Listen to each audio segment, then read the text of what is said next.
Hello, everyone, and welcome to what will be the first of many lore videos from the wonderful world of Westeros. Today, we're going to dive into the mysterious House Dayne. Their mystery comes from their family's sword, Dawn, said to be forged from the heart of a fallen star. Only a knight of House Dayne who is worthy may carry the sword in the title, the Sword of the Morning.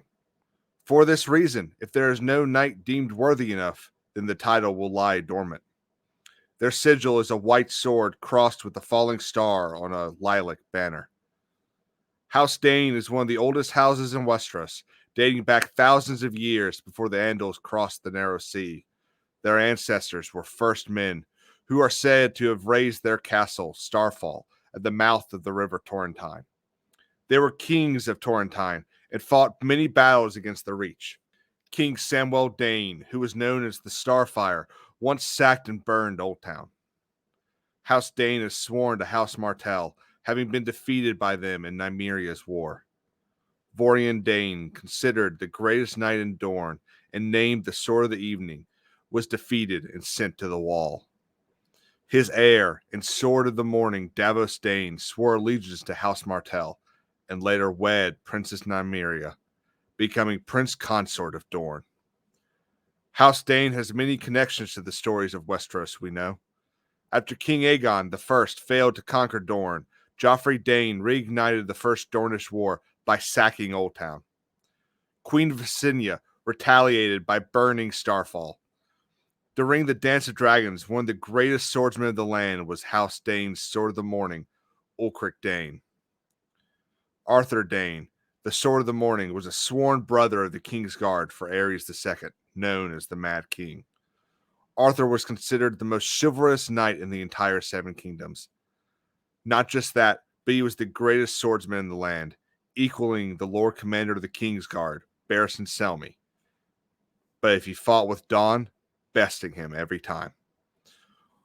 Arthur led the campaign against the Kingswood Brotherhood and gave the loyalty of the small folk by paying for whatever his men used and taking their concerns directly to the king. He ended the rebellion by slaying the Smiling Knight in single combat.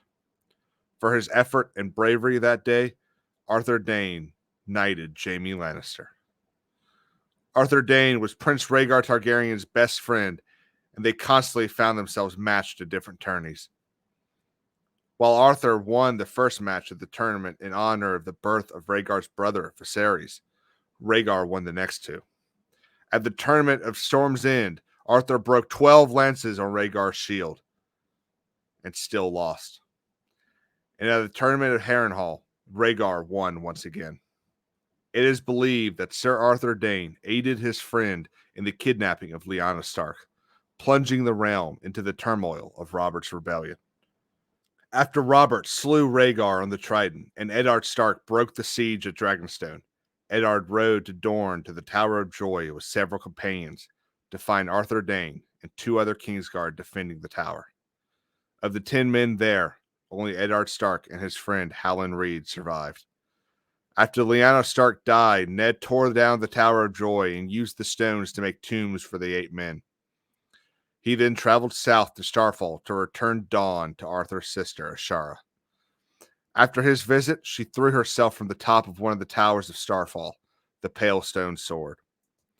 Many reasons have been offered for this.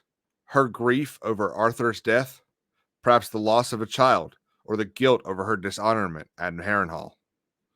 The small folk of the north believe her to be the mother of the bastard of Winterfell, Jon Snow. No matter which story is true, House Dayne has a long and storied past and a proud tradition of chivalry and great knights. Edric Dayne, the current Lord of Starfall, was squire to Beric Dondarrion, who Ned sent west to arrest the Mountain.